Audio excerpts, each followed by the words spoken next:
or no one would use hula because it was a thing you could make money off of. They had to release it from the hula, which required another ceremony.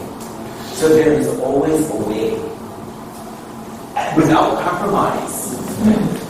Always a way. And so, the names that they mentioned, I don't think they were hula breaks at that time. I think they were respected hula people, but as we started to move away from their time, we started to realize that that's when they became great, when we realized what they were sharing.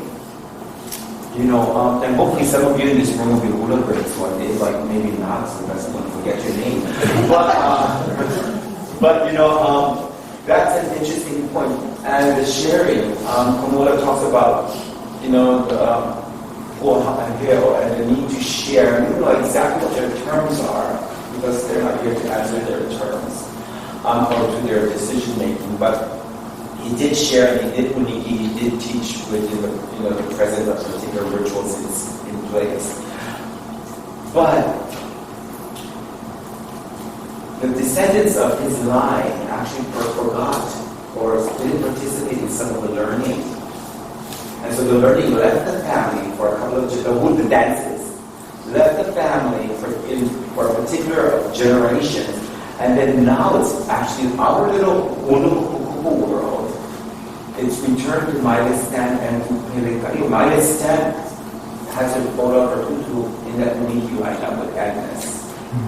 And so Maile didn't inherit the dances from her hula ancestors. She got it through another means, and Pt.2 comes from that Bahia family.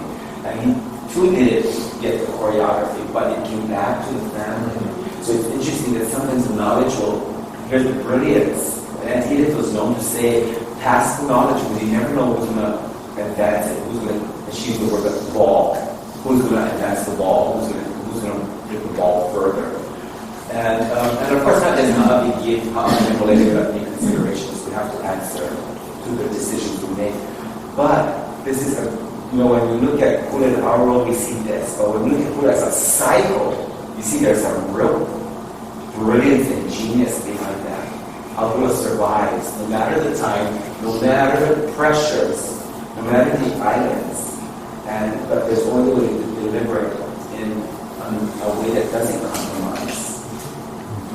Now, you mentioned some of those the people that you learned from, and I don't know, did you put themselves Hulas back then? What did you call them? Well, we never called Wakale. Okay. We never called her. That's a new term. Okay. It's a new term calling your Hula. We never called her. We either called her Wakale or Auntie. We never called her. What did you call your teacher? Auntie or Debbie. Yeah. Okay, so go for it. my language. Well, one of the first things is we learn to address your teacher. Hey, Kubo. And perhaps. Yeah. But interesting, where did we learn the language? That's the question. In the university system. Mm-hmm. Oftentimes the language systems came from Eurocentric linguistics. So here's now a value system. When we look at it, when we ask the older people, what do they call the teachers? Either sometimes Mrs. or Mr. So-and-so by their first name, or in our world we call them Ikua, and we may refer to them as our home, but we never call them as home. In fact, sometimes we never even use the word home, we just go, she's our Hula teacher. And they never ask, I remember the studies, they never ask, what's your Halawi? That's who you dance for. And you say, so-and-so, by their name. If you look at older research, you know that people were on a first name basis in old Hawaii. You even refer oftentimes to your grandparents by their first name and the parents by their first name. The tutu and the papa, the dad and the mama, that was a kind of a cultural sharing that came from the missionaries. But if you look at the older records, they refer to them as by their first name. So we might want to revisit that why is that? I'm not saying that one is better than the other. We live in a different time. And I think the more ways we know, the better we can survive whatever ocean comes our way. Okay. What are some of the, whether you took the dances or, so you mentioned some of the names, what are some of the dances you remember being taught, whether you learned them or taught them or it was going around? Because it's a way of saying what dances are still surviving. I want to know what dances survive because of these workshops. During the workshop times, the one I learned from Nalani, Ayani, Hawi, Pabehe, Kwakale taught many of the chants we learned in Palau. Koi Puna, Ikaba. Kwakale. So the version we have is what? No. Oh, okay, I bet. So you gotta know these things because I don't know where the dances come from. Okay. So Koi Puna, Nokiano Atiani, Aikea Isolani, those are the kinds, Maikai Kawaii, those were the kinds of Hula, Ajiro. And you guys are familiar with some of these songs that we mentioned? Some of the new ones. I think the interesting, I want to say before talk about the Hula, I think the interesting thing is that when I was younger, some of your age, there were the Kumu back then, their Kumu were like, to me, were like special people. These are people that I would never meet, but I kind of sense them through the people who were there. So people like Tom Hyon, people, we hear about some of these people, but we would never have an opportunity because they have passed us to be able to experience it. That said, those that were teaching at that time, the recognized Hula at that time, like Sam Naiboy, like Auntie Eleanor Hartford, like Adeline Lee, that these were at these workshops. Auntie Harriet Payne, and Henry Cobb, these people had that exposure to them, and so I can't help but not imagine that some of that they were influenced by some of those things back then. It's the same way that we're talking now about our influence, how those people back then influenced us back then, the people that we are now. It's the same way that's going to be for the younger generation and the next generation after that. What influences happen there. There were dances that we were doing within the halal for many years that came, like for instance, I think Eleanor Hartford, she was an interesting person because she was one of the first people that I met who was a hula couple. And so her life was dedicated to that I knew. But she taught us Tukoi, Kowahi, Kohalodi. And she also taught Nalani. She was teaching this, she taught this in the workshop. Tukoi, Kowahi, Kohalodi. And she also taught Alagahal, those two dances. So those two are from her. And Harriet Payne taught Kekanika Nakia Mano Monokani, which we were doing with the Haloki for many years.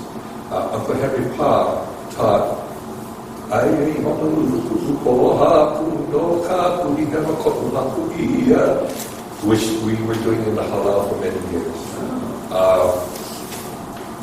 Who else? There are some dances that I think those are the ones that the Halal do.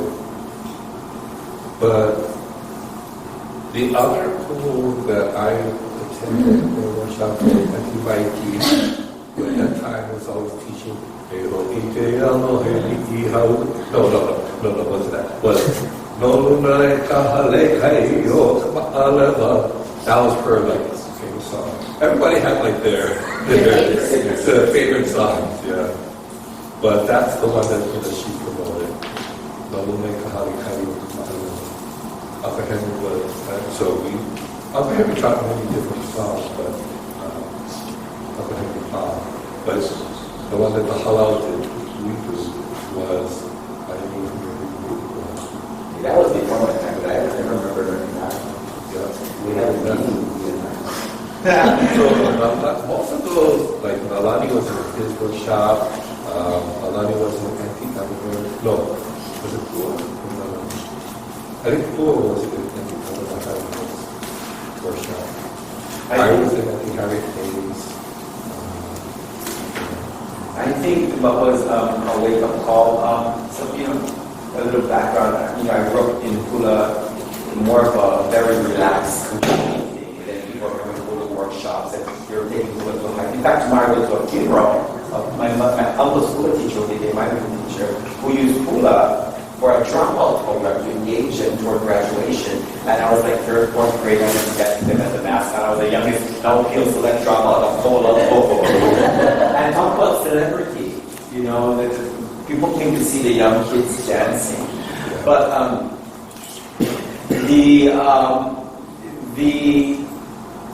my formal Hula began at 19. And with Hula and many people have descent from Hula, but so you know the stories. The stories are an important part of the dance. It's not just the choreography. You have to know the stories, because when you know the story, they'll always talk about how they learned and how the teachers learned if they were so Hula, the choreography becomes a platform to look at intergenerational stories. So it's not just choreography. This is how we get to know Hua Ha'aheo, through the residual memories that come through the experience. This is how we get to know Ire or things about Polinique, and sometimes we just have little tidbits, but that's enough to create a link. But there was this, and all due respect to his name, what was it? The Holly guy who's taking a picture of us. Boone Morrison. Very, very, very nice guy. Very good friend of the Halal. And but he made a statement in the video about how Halal people he learn. And this is where sometimes what the world outside the Halal sees may not be exactly what the Halal, and some information is just contained within.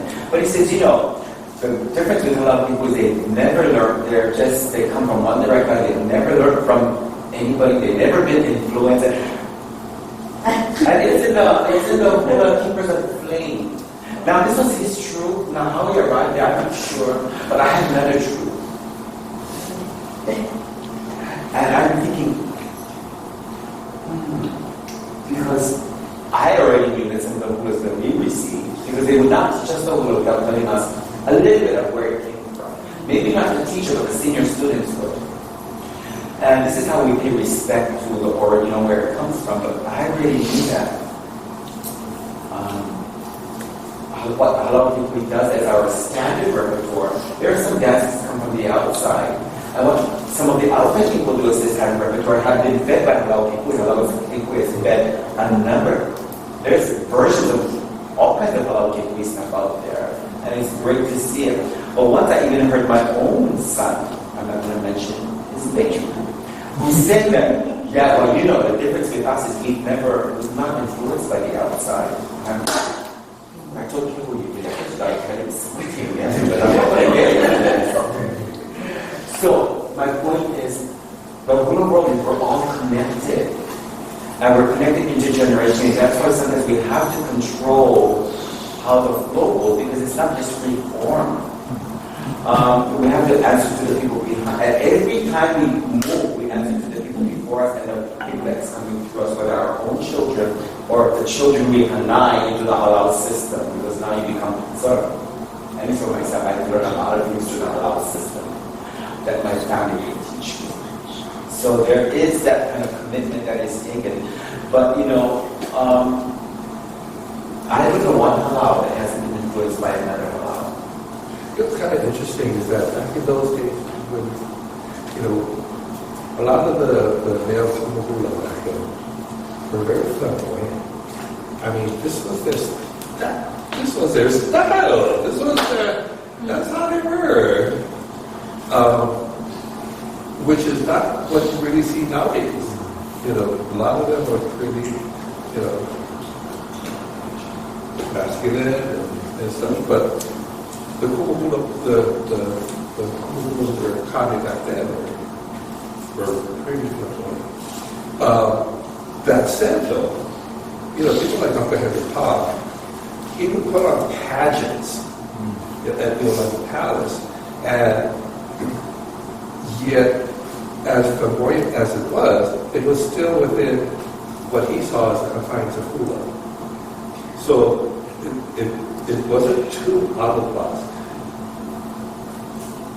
Okay, that said, every generation seems to have a few people who kind of stretch the boundaries, and we see them. When we go to Guatemala, if you've been over the years, you know who these women are in terms of the choreography and how they approach, how they want to display the song. So. And I think that kind of speaks to the whole idea that hula really must have creativity. Yeah.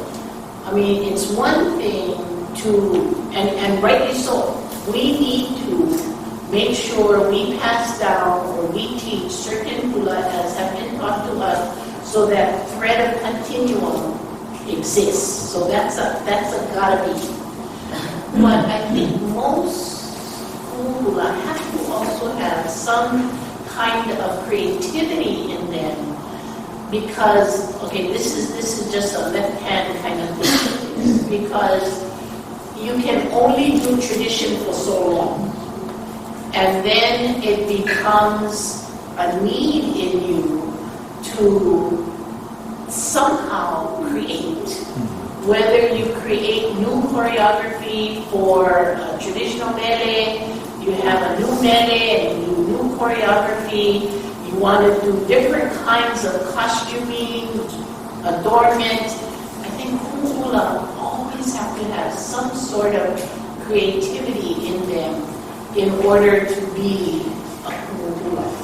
And I think that is how some of it is expressed before and even today, that creativity has to go somewhere, and it often is in choreography, costuming, and other things. So, back to those hula when we were doing the hula workshops and stuff, okay, most of them were teaching things that they learned. So they other than saying, that was Garza, that was whatever. But most of the other people were teaching things that they basically, so there was that continuum there. But I certainly, top full of this because creativity is a big part of it. It's part of any, and this is where we need to awake to the fact that sometimes when we hear conservative approach, it's more of preservation. And preservation is necessary, but what purpose if not to grow another arm, another branch to the tree, another root system? When we travel the world and we look at, the dance, I remember we were in Washington, D.C., the first time we went for Folklife Festival, and there were all these dance anthropologists there, and some of them wrote a lot of money. And they were really in support of what they had a definition of what was traditional. And their definition of traditional was something that was handed down and unchanged and untouched and it was pure. That was the value system. And then they got really upset because there was a bunch of Samoans that came, because when we went, it was an ethnic group of Hawaii. There was a bunch of Samoans came and they started throwing their knives and dancing, and all the dance anthropologists went nuts because it was like, that was non-traditional, it was like blah, blah, blah. I shouldn't say blah, blah, blah, because that casts a decision on a bias, but the point is, what were passed down was what people valued, and the more the kupuna is attached to it, the more value it has. and then they passed it on. And so, they had a choice, because many of them were flamboyant, they could choreograph, we all know that they had styles that they choreographed based on what they inherited. But they chose to teach what they inherited, which brings us closer to their teacher. So when they teach us something they choreograph, then we're close to their influence by their teachers. And when they teach us a dance that they learn from the teacher, they bring us close, they close the gap between the generations. Now that's a big responsibility. And a lot of times in what it says is for the day, you may not ever see them again, or because of some of the older people in my time, you not approach the older kumu because culturally it's not your place. You just try to disappear. You don't become buddies with them. And but this is the whole thing about closing the gap. Hula as a way of closing the gap.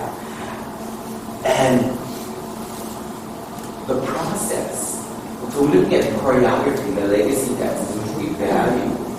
And we know that those are anchors to many of the halal.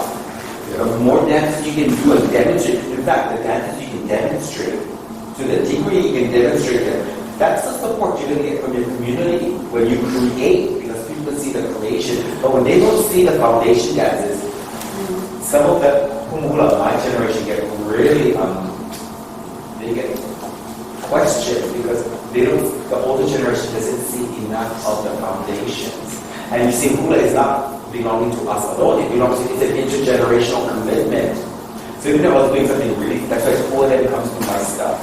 Well, mostly Hula, it's over here, but and she will look, and she will determine, and if she leaves and smiling, that she approved it. But if she leaves looking at the darker glass, then we have a discussion after. But talk about every generation or every Hula creating from the foundation base. Yeah. We can speak it because in a lot of people, if you look at the dances that was created in Edith's time and the dance that was created in Nani's time, you have their Hawaiian and the footwork are the same, but there was a whole different. You can see the connection. But there, you can tell that there was a signature of a particular period. So that's the question is, what are you going to add to it? Or if not, because some people just want to preserve it. I mean, they're valuable too, just to preserve. But, how is it going to be, how is it going to grow? Even with halal kikuhi, for the time that I was there, I'm not with halal kikuhi at this moment, but, for the time that I was there were a few dances that we knew came from the grandmother, and so that were passed on. But a lot of the dances that the halal did back then were newly created. Everything from po puna, kihala puna, aini hautupavehe, some new songs that like Nalani would write. Hi Hi Yellow Yellow. There were all these songs with Mele and Hula that the Hula was really created. But yet, over the past, you do it for like 20, 30 years, it becomes a tradition, right? So, and then what the next generation does also, then it kind of makes it a little bit more as a tradition. So we want you to begin to form, we have about 30 minutes left in this discussion, so we want you to begin to form some questions. Can you speak to how did the workshops, how did they actually teach? What were some of the characteristics of teaching, and how did they differ from teaching within a Hula studio system or a garage or in halal, and versus workshop? How were just the management? How did they teach? How did they start the course? How did they teach? What were some of the steps you think to stand out? Some of the things that you thought was great. Some of the things that you said, I would never do. What was some of the real? How did they manage the learning within a day? 2 hours, 3 hours, a whole day, maybe a whole day workshop. Yeah. So how did they manage that? How did they transfer it? Well, most of it was pretty much like how workshops are done now. You come, you sign up, this teacher's teaching beginner children, this one is teaching intermediate dancers, advanced dancers. Some will have mixed classes, some only want males, some only want females, and then you sign up, then you join the class. And most of the time, there was a time that you could go to more than one teacher in that day, but most of the time you stayed with the same teacher that whole day, and then there was a little OEK after. Yeah, very, very, just showing what you have learned. When I was sometimes I would go and help Kwakale in her classes. And she taught it like she taught Hula. She just, regular halal, it just increased the speed because you had to learn the whole thing in that short medium of time. But there was not a whole lot of explanation. Mm-hmm. Yeah, it's all watch, follow, the feet go like this. If there's no name for the step, they don't tell you the name. They just say make it like this. Held up the whole okay, but if it's a combination or a different kind of step that they don't have a name for, they just tell you do it like this, and then okay. You don't say what is that step called? You would get I don't know, or I'll go to another class. This is not the kind of student I want. Go to the other class. But then, they handled the class like they would probably handle any Hula class, but just up the speed of it, because you had that. I think the only addition is that at these workshops, you didn't just learn the Hula, but you also learned the marriage. Because the idea was that you would take this back to your halal. So there was this freedom. And you could have paper. Yeah. Because in regular halal, you don't have paper until you finish the whole chat and Hula. Then you get the paper to put in your book. But other than that, you just repeat, watch, follow until you better follow in a particular time. Otherwise, moving on and step in a back row. But I think there's that expectation that, you didn't just, because if you don't have a whole lot, then how do you pass the Hula, right? So you have to learn both. Yeah. And this is pre-smartphones. Way pre-smartphones. So, download it to your brain. So having the paper was probably equivalent to having a video recording device here. Interestingly, Kamula asked for the words going to the Hula workshop tomorrow. And so I said, this is the copy I have. And he said, that was the copy from the one that was passed out. I was not at the workshop, but he was. So it's like, somehow I inherited a copy of the copy. In the halal. At that time, we had all the chance for the halal. Yes, it was. And so it's kind of a metaphor that you get the copy, but it's just like when you receive a Hula, you receive also the residual or the elements of particular knowledge systems. I like the fact that you said that, I can relate to the fact that you said that not much was said about explaining. And sometimes they might, like I know when we learn Waka Kalani, they give us a little bit, and not most of the teachers, but mostly the older brothers or sisters say, this is an condition experiences, she wrote this, and they would give very little. But why do you think the dancers, and you want to ask this time, why do you think that they weren't explained? Maybe the stories were told, or where they got it from, the history was taken, and then the dance. Why did they go into the culture of the lyrics? I think it varied with Hula, but some of them did, some of them didn't. Some of them were there just teaching the Hula, teaching the whole part, and we had to figure out the rest. How we made it. Some of them help guide you in terms of understanding how you make things in terms of the mele. Okay, if the mele is speaking about this place or that place or this experience or whatever it might be, what you visualize what you see in the mele.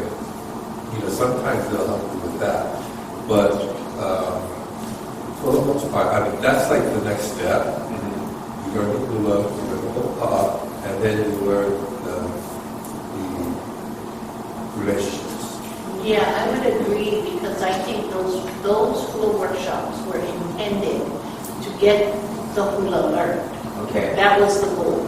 Get the hula taught, get the hula and the whole part learned. So that was the primary goal. And then if you had time, the story came after. But it's kind of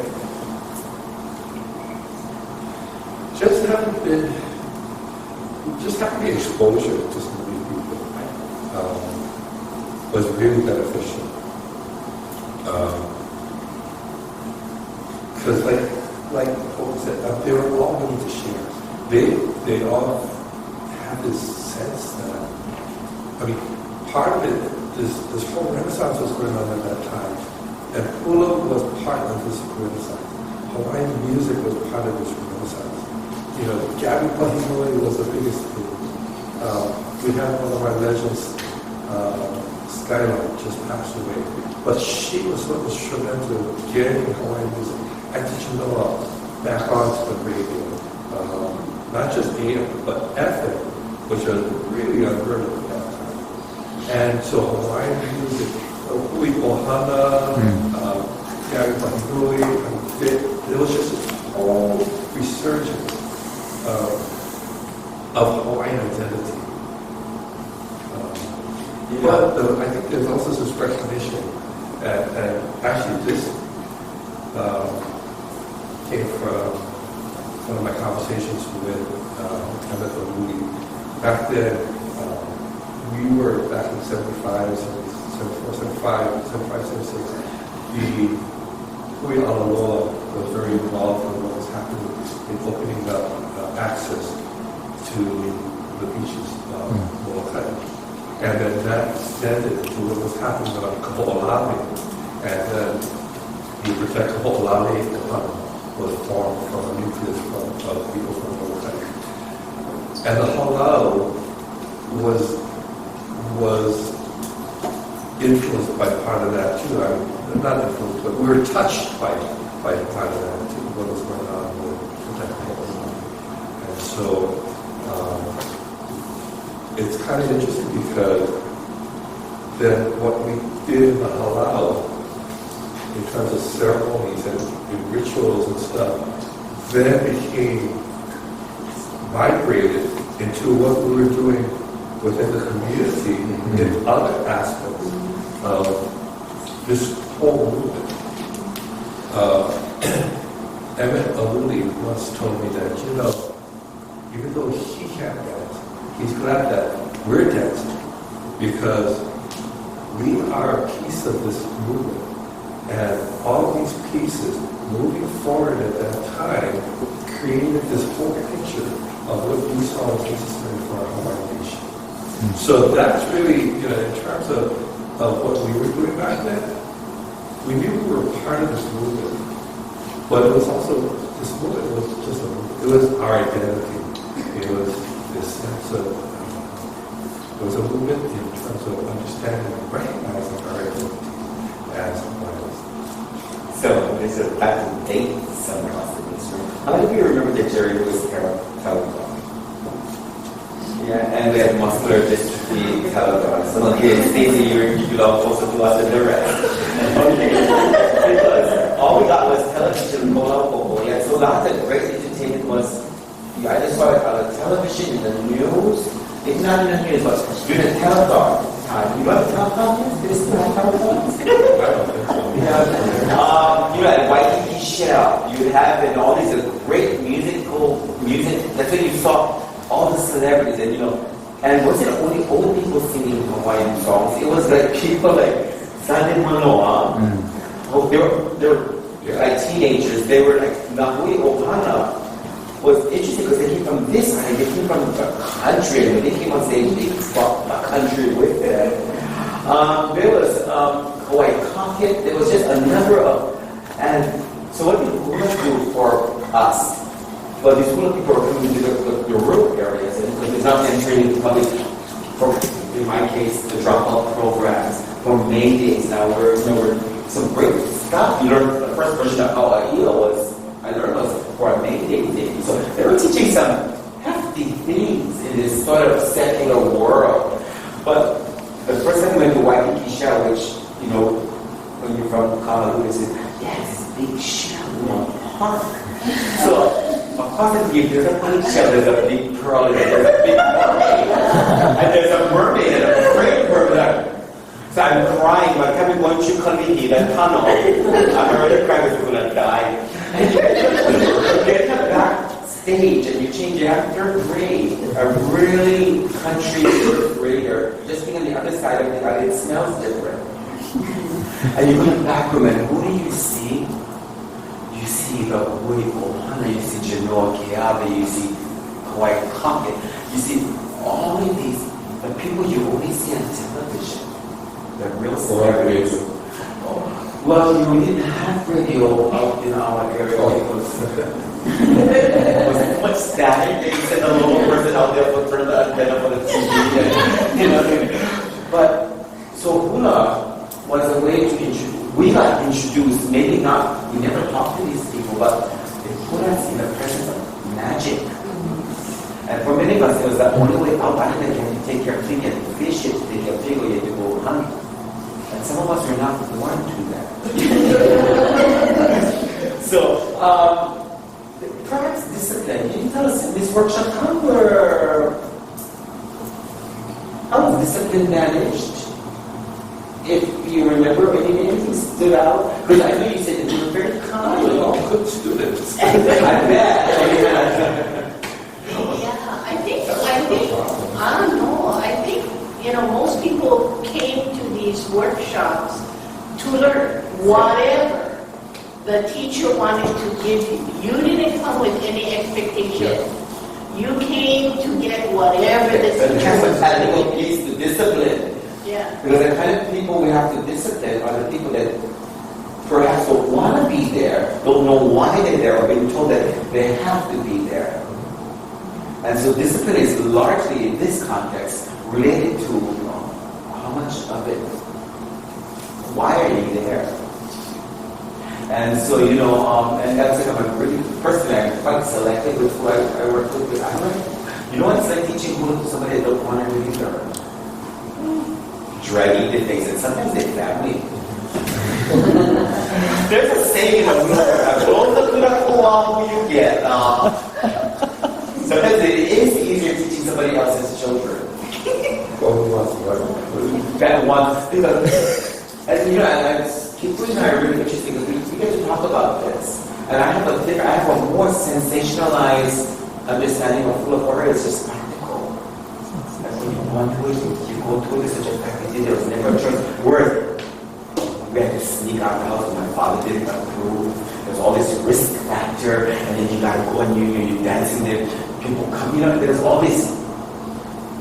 You want to be there, you're taking risk to be there because if your family community can't support it. And then you have my wife who says, there's no time you couldn't do it. When you're a big puppy, you could not do it. It was like eating rice. You just had it and did it. You never said, why are we eating rice? And it never gets boiled. So that's an important piece because discipline is oftentimes we get Stacy, for instance, teaches at Kaumeke, she teaches Hula.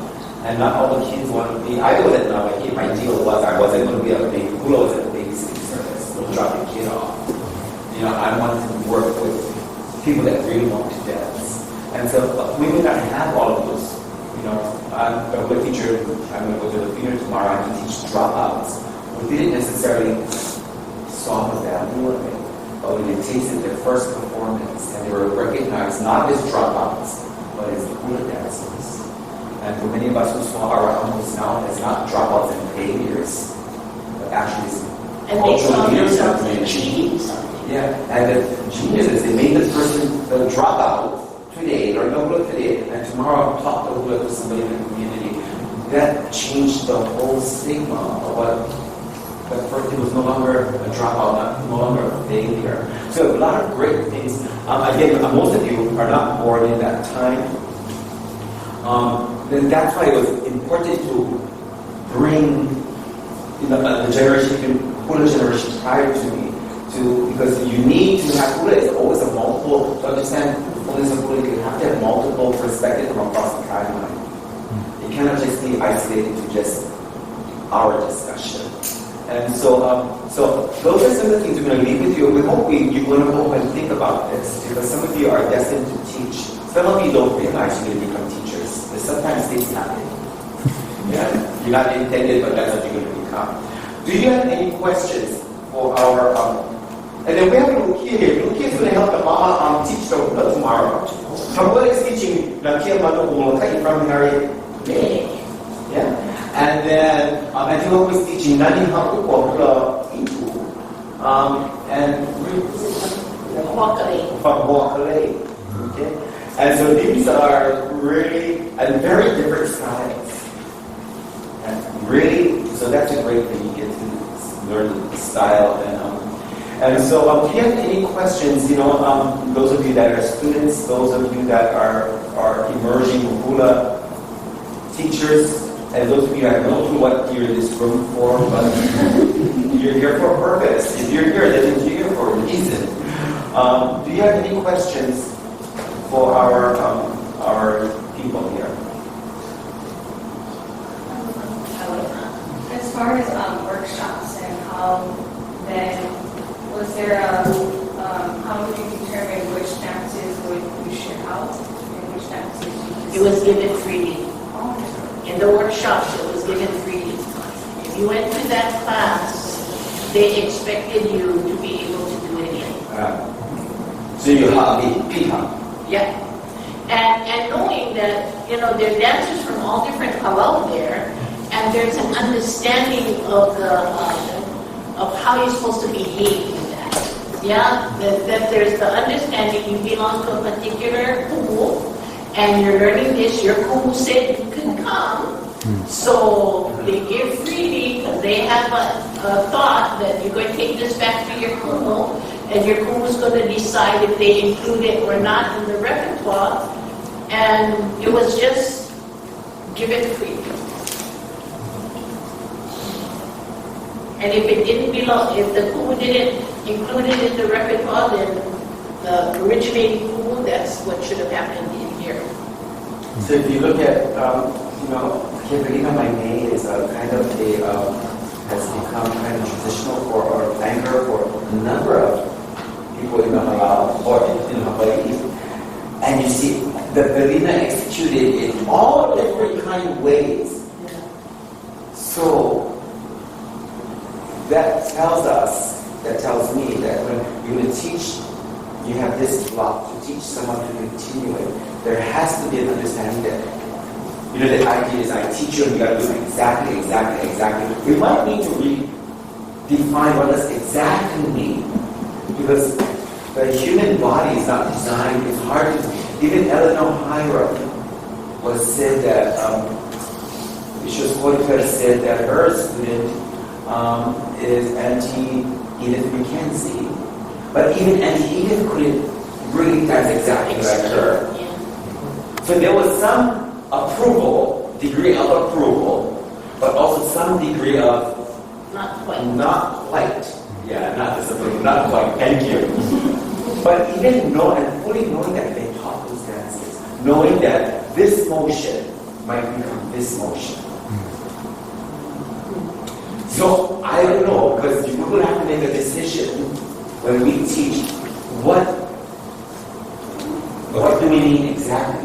The perfect example is Auntie Mikey Ayu. Of all the 50 people that she will meet, Robert, cousin her, Wayne Chen, Hutton Tupperware, Mapua was a You look at all the way they dance, you wouldn't think that they came from the same Hula. Kahaki is so different than Mapu. I mean, you wouldn't think they came from the same Hula. That they had the same hula. Until they got up to dance with Kiaila or something that, you know, that one of their standard hula. But that's it. So, and then you look at other people. Well, she was probably the biggest one who did that. But she allowed that to happen. So, And she's also, I think she was, at that time, was she also, her consultant back then? Was it? Yeah, I thought that's what I thought. And so, you know, I would suppose that they had some discussions about that. But it's interesting when Mike does the person I went to my home I didn't know she was a student of Topolinsky. Yes, absolutely, long time. And for a long time, and then Topolinsky was like, so one of my first Hula traditions descend from that line in the 70's. yeah. But interesting, what I did learn from Mikey was that, not directly, but indirectly, was that sometimes when she did a lot of stage shows, people learn Ayala coming in from the left stage, and people learn Ayala coming in from the right stage. So when they teach it the way they learned it. And she was just known, and you had to, and one of the things she says, sometimes the musicians would say, oh, we're going to do this number, like Hula or something, some standard. But they don't know Hula. And they know this other, she goes, oh, just do the motions for this dance, for Hula, and just happen, they all fit. So, you know, so, when we look at, and then can we say that there was no value, that she has a huge, she's impressed upon a huge world generations after she's passed. And so, you know, and again, she had to make a decision whether it was informed, and you know, it's not always easy in the whole world to make some kinds of decisions or changes, because our emotions still has a lot, it's still held in the hands of our teachers. And we need to find approval. We like when our teachers approve of us. It's important that they approve of us. But like Kamala said, sometimes you have that one student that just has to talk the talk, which is slightly different. I hope the teachers don't notice. That is me, guys. You got a question. What was your question? I guess I was just kind of wondering about like your 6 years with Huakale, and what did I don't know what the right term is, the release look like? I know you said you were applied, but then how do you just like... It's a release, you apply. Separate yourself from that learning? Like how did you like, not quit, but like how do you like move on to that? What did that transition look like? It was not formal. There was no formal ceremony. Okay, the other thing about those of us who were with Huakale during that time is through the Council for Hawaiian Heritage, the reason she was in all those communities was she was supposed to teach teachers. So she was to teach teachers. So that's why when I was the only one left out of a class of 20, in the class I was moved up with the others that were coming in from Kalihi, from Waihanai. I was living in Waimanalo. Kane'ohe were coming to, she brought us all together into Nuuanu, and she taught us in order for us to be teachers. So learn the,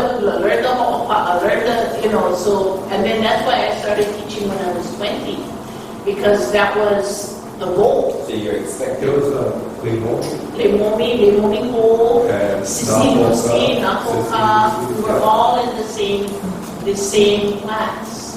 And there were 20 of us that were expected to go out and teach, but there was no formal release. If you, and so what happened is released. I got Hawaii, went back to Hula a little while, but by the time she was 4 months, we had moved back to Maui. I talked to Ho'okale when I didn't get my permission from Ho'okale because when my mother and my auntie said, you teach, that supersedes everybody else. But I did talk to her that this is what my ohana wanted to have for me, and she was very happy. She said, this is exactly what should happen for you. And that was it. It's really fascinating to me because it's not unfamiliar because I feel like I'm around you guys a lot, but my training has only been with Antonelli for 30 years or so. So it's in my own studies, it's very unfamiliar, like how do you transition, like if I learned other dances from Kikuri, but it was always because Antonelli set that up and said so, So There's an interesting transition even in our time. Hula had a particular ritual transition to another service to the Hula. And then, but when we came along, we were told we would never Uniki. That was not part of our work. So we would dance and then we would retire. And so we're like, yeah, who wants to be a Hula anyway? That was like hard work. And so we learned Hula. We learned in fact, we didn't even have people there were some students who were natural to hold pa. But see, Kamoela played that role for us. The older students would hold pa, but some of the young ones, my generation, you had to be a little bit keen. You were required to learn the whole pa and the words. It wasn't. We didn't get the same attention in whole pa like we did in choreography learning the dance. So when we were told that we were going to Miki, it freaked us out because we were not prepared psychologically. We weren't sure that we knew how to teach. We're never told, I'm teaching you this because you're going to teach it. We're told you're going to dance this, and when you retire, we put you to pasture. That was the term that was you become a van driver or a dresser person. You couple somehow. So when you had that transition, and the interesting transition was I can see because it comes from our halal. I'd rather speak of our halal than, was that there was not a full agreement. And she was not of the vein that she wanted Hula, the instruction of Hula to remain within the family. And on occasion she would say, you would teach, she said, she gave me, I was teaching Hula way before Hula. She gave me that kind of task. And some of us got that task. But she was saying one time, she was heard saying that her daughter and her sister are bullying her in this class. But the reason behind, and then I couldn't even ask Kikuli and Nalani. Of course I'm not going to ask Nalani, I just tried to disappear. But I heard them talking, and it had to do with the longevity. All the years of investing in the student, if the student doesn't continue it, then who will? And the fact that we're traveling the world, going doing hula drums on one plane. Something happened to that one plane. Its entire line. I'm Puerto Rican, so I'm going to go to that extreme. But you see their urgency, their longevity, the transition had to be built in. And we weren't really, some of us just kind of back out, and some of us some of us weren't ready. And the decision was ours. But transition is an important feature. And that's when we do teach the Hula program here, and you deal with people that register, and sometimes you don't appreciate those that register because you don't know why they're there. Sometimes they're there just as an elective because they need it for financial aid. Read this book, take the test, you got the grade. But I found out that my outcomes are different. When I tell a cohort of students, I will teach you this in this period of time because you're expected to teach this. They learn differently. And I found that they came to it, and if they weren't prepared for it, they would leave. But when it was clear what they were going to do, the intention, then they learn really differently. They learn quick and cool because they got teaching. You posed an interesting question about longevity, and you haven't only had Palo Ikuli. Back then, when we were dancing back in the 70s and 80s, we had exposure to other people who were through at least in the workshop. We did that. I think for me, what it helped to validate some of my thoughts about Hula, especially when we were doing Kahiko, in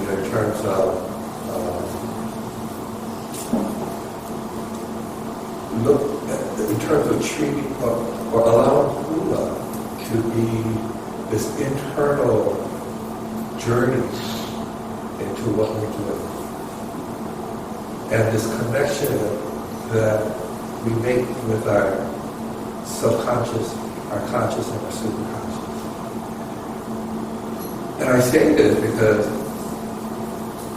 having been exposed to some of those people back then, it's almost like they have that very similar sense of seeing Hula as a healing art. And so it helped for me, it helped to validate some of my thoughts about what the Hula was offering us in terms of our treatment. And so there's a lot of similarities, like for instance, like learning the Hula, a lot of Hula teach basically the same. You learn the dance, you learn the motion, over and over and over and over again to pop. And then from there, you do it for the next 50 years, right? So you'll never forget it. But being exposed to different people who are similar, who have a similar grounding, helps to validate what I kind of sensed about them. So I think I'm going to hire for, maybe Harriet May, even Mikey Ayu as she was, I think she also had that sort of grounding. So we look at, unfortunately for up to a period of time, there was a great commercialization that was going on. But during that 70s period and the 80s period, that all kind of flipped, where it became more of a cultural renaissance. That commercialization wasn't as important as, wasn't front as our cultural awakening. Hula as medicine is an interesting connection because oftentimes we take medicine when we're already sick. But Hula as a way of preventative, and I think when we look at Hula as a healing agent for the nation, it was great when it happened the way it did. And so we want to look at that. I remember when I came into Hula, we did it. I used to refer to it in my brain, I would say it was like the forbidden city in Beijing, where we didn't really get to see outside. I remember the first time we went to Oahu, we shared a dressing room with someone, another Hula. We were in the American Folklife Festival. Popolinsky was there, and Oakley was there, and Sissy, and I thought she was just a kid. And then Oakley's daughter was like, whoa. It was North Carolina. But then I saw Popolinsky's guy there. They weren't public, but they just put it on differently. And they just had a whole different backstage etiquette. And I was so intrigued because I'd never seen people outside. Again, my little private gig was very community. So it's not formal. But a lot of people was formal. And I got to see how people, I remember first seeing a old lady wearing yard glaze. Like Lima. And I'm thinking, we have to figure out how to take green glaze. So I'm seeing differences. And I saw difference in styles. When you're young, Hula, but when you get a little older, you start to see dimensions. And how the rules were all different. But they were all, all the teachers really respected each other. And I didn't know at that time that we actually shared. There were some historical relationships. I think that's an important feature that sometimes we can lose. And I think another huge thing was competition, as we know today, was not the same as it was back then. And that might be a huge variable that is kind of steering, and we're going to just have to begin to figure out the values of it. Because prior to that, everything we've heard, I remember the first time, there was only one time in Hula there was this Hula, one of the last times it happened, it was in the early 1980s. And it was, I think the Hula workshops was down at Nilo Hotel. And Hula says, okay, you're coming to do Hula workshops, you can choose your courses. So that's only once I experienced it. I'm like, I get to experience Zunameister that they were teaching. And I went there and I was really up, because I knew only one formal of learning. And whoa, there are so much rules. Like, maybe in all due respect, I'm saying this, because they're going to give the dance, they have before half the day. They're going to put the terms, they're going to set the terms, and the rules are down to pa'u, the lay, wearing. I've never heard so much rules in a short period of time. And I just went on it. You know, it wasn't a judgment, it was just a reality that I always look forward to the interactions or the exchange. And sometimes it happened in the back rooms. And then not bathrooms, in the back. And then Topolinsky would refer to Antipoy and Melanie as cousins. I'm like, okay, so there's all these layers of interactions. It taught me that we're all related at a very young age. I realized we're all related. There were a lot of sharing of the dances, a lot of exchanging of information, a lot of reaffirmations. So that's one thing I want you guys to remember, that competition is a strong variable in how Hula community works. It's just going to make us even stronger if we take the right steps, put it in its place. Yeah, the approaches might vary from halal to halal, but when you think about what halal have in common, in terms of not just the process of teaching, but in terms of some of the beliefs, not so much the belief, but the essence of the belief. What causes them to believe certain things, so that they have these rules and practices and processes in place. That essence, I think you may find is very similar to us. And that's what I have picked up from my exposure to all these disciplines.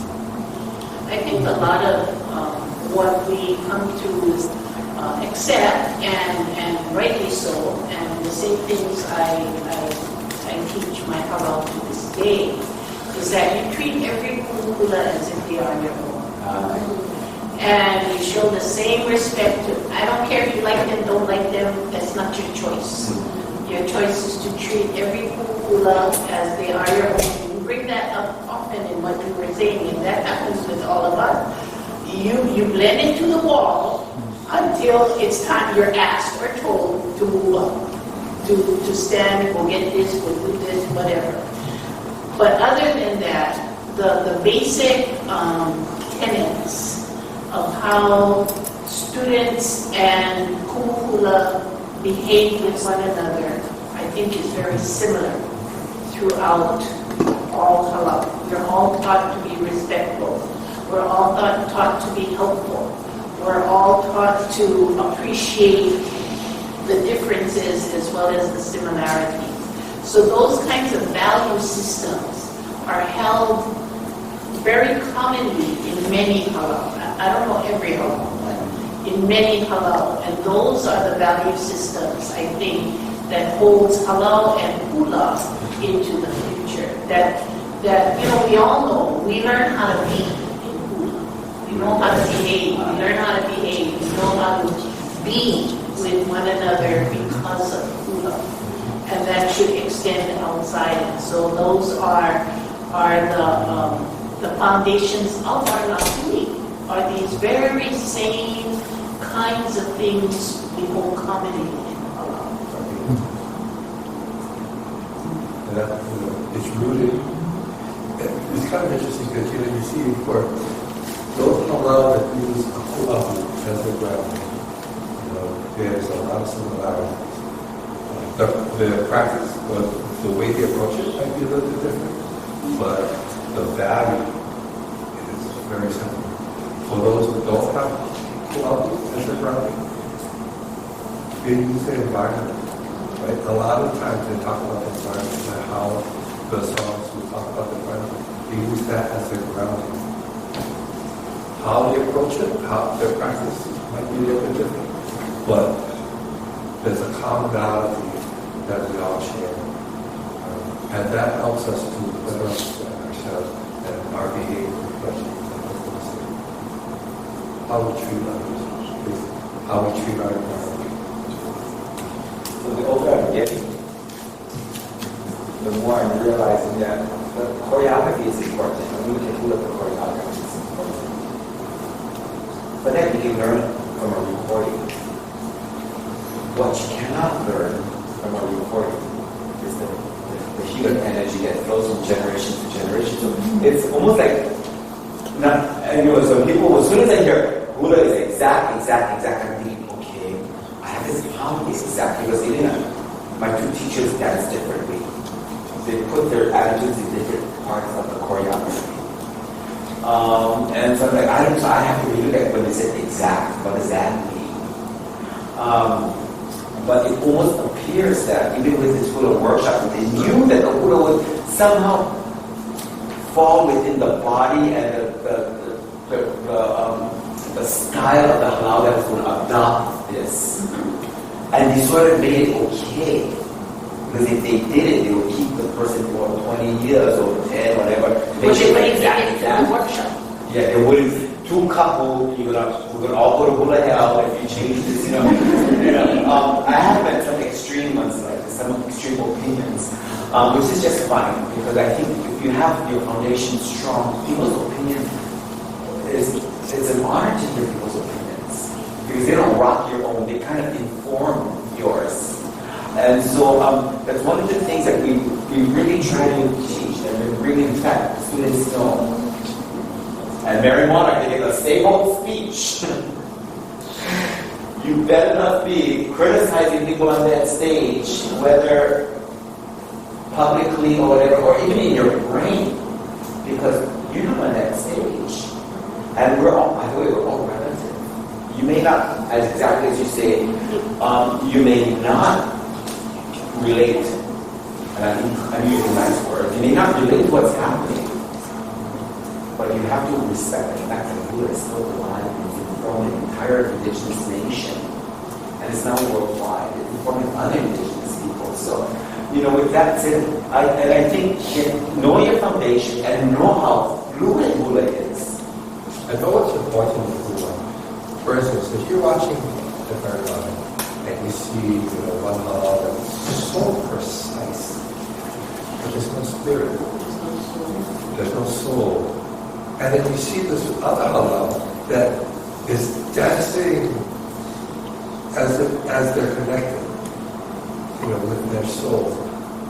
But the precision might not be there, but might not all be there.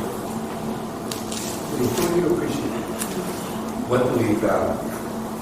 We value that, the fact that they have precision, but we value the fact that they have this soulfulness to them. I just think about how much generation affected that 7 minutes while they're on that stage. How many generations, past and present, because people come from, some people on the stage I've heard right now. Ladies and gentlemen, I want to say, really thank you for being present, because one day you'll be on this stage. And you're going to have to have a story to tell.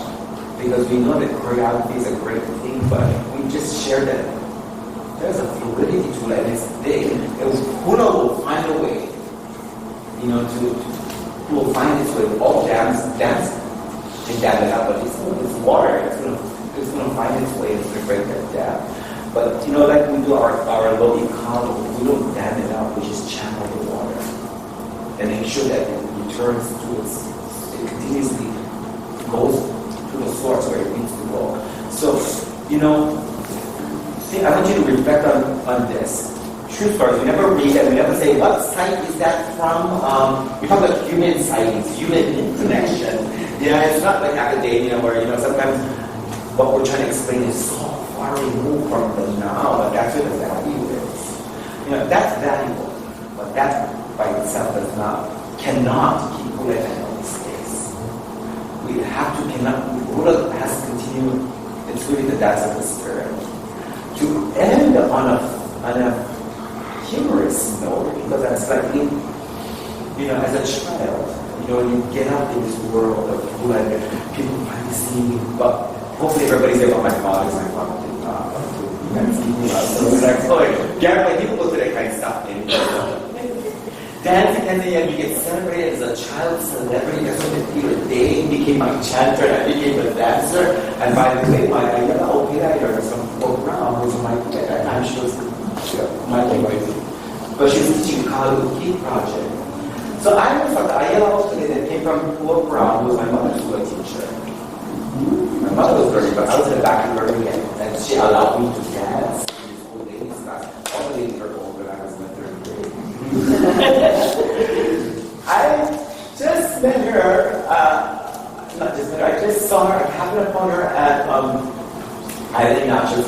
Remember that dance I taught me? I said, you know, I still dance it. I want to be with you just to see that, you know, I'm filling in because there were 4 versions of it. And she goes, yeah. You know, I said, also, it might be, because when I was in Guam, so you know, Mapuana de Silva, we were part of the arts festival, and the Hawaiians had to go out, and so they did Ayala, and I made it, and she said, if you know just got to dance, I mean, I know the version of Ayala, and we didn't have a stand up. It was different. It was doing something different. So I said, like, something else too. Now this is in the 70's. My experience was a trigger, and now this is in the 2000s. I'm beginning to question. And it's not new that some people know many versions of one dance. And sometimes the versions get blurred. The left and the right gets, you know, mixed up. But I saw one, and then I kind of asked her. But I was like, you know, it's your hints. I said, oh yeah, you know, so, you know, this, you know, version, I did it, you know, I was like, well, I still know it, you know, and yeah, you know, this. I said, yeah, so, this is part of the OED class, which is, so funny, right abruptly. And she said, while she was in an OED class, and at the same time she was teaching us, as a community key project movement. She was also encouraged to take Hula workshops. And the Ayala version she learned was actually from Emma Sharp, who learned it from Mr. Joseph Ilawa Ole. So when I just recently I learned another dance from Ilawa Ole from Kikoa Harmon. And it had the same, the kid was like this, you know, and left, right, and then you can see this similarities, and I'm like, this dance, different dance, the style was so similar. And so she made that connection right where the broccoli was. So the idea that you better not criticize other people. There's no need, I mean, it's okay to critique if you're going to learn from it. Criticize as a way of putting ourselves above others. It could be humbling the day you find out that the very people you're criticizing from may be holders of a cornerstone of what you know. So where I was as a child celebrity, I come to Hula Pikui, 19, you know, I was 11 years old, during a dance room, I was a veteran, Hula Pikui. I'm like, that's why I'm gonna die. And you know, like I got whenever I step on that stage, people just clap and they threw money. It was like, yeah, everybody dances, money come out. The first night at Hula, I'm dancing and you know, I dance, I'm not to dance Hula, but it's kind of really different. Because Oahu, you warm up with a stereo, they put, and you use a 1 and 2 motions and stuff like that, but we now call EQ warm-ups. But a lot of people, the teachers were like, look, because he sat on the floor and used to keep moving.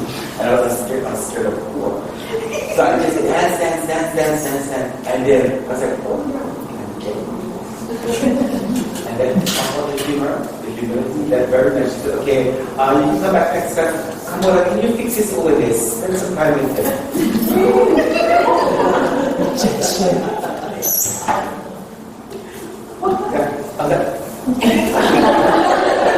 Never happened since fixing anything. But a lot of people when I fix a lot of things because island stands different and then schools within the island stands different. We wanted to bring you real life authentic experiences. Value the research because we have great, the stuff that Emerson wrote, even though we don't agree with all of the things, there's other stuff that really informs what we do. There's other foreigners that are writing about Hula. We may not always agree with what they say, and sometimes it's just outright error. But you have to know your tradition so you can detect what those things are, your value system, so you can place them now. Because if you don't, you might replace it with something that may not be suitable to you. Be humble. And humble doesn't mean you act like you don't know anything. Humble means when it's time to dance, it's time to dance.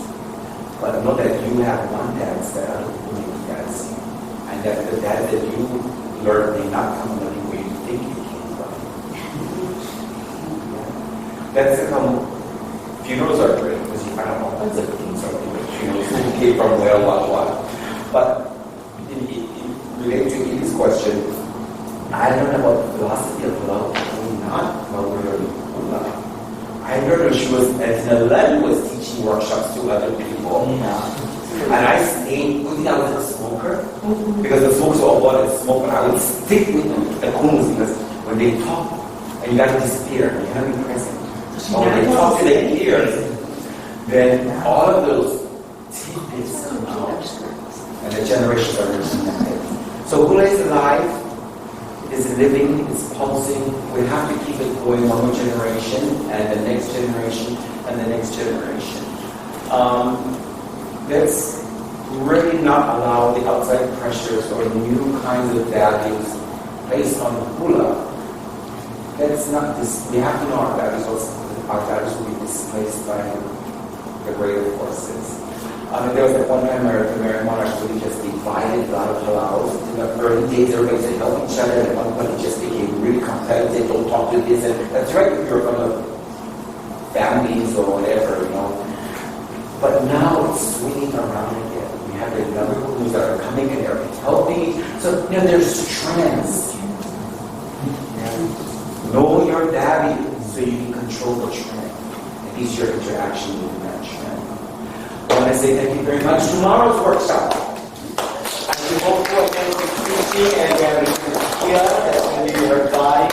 And then we have a couple other teaching that came on Molokai, and this is the Hula No. If you haven't signed up, please do.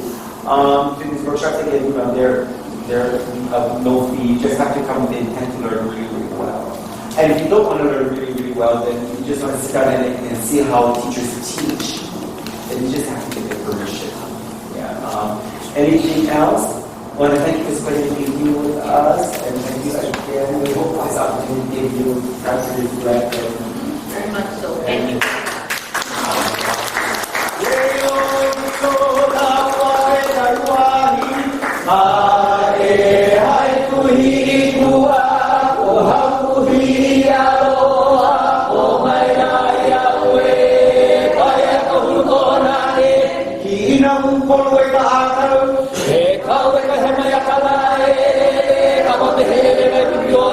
Hila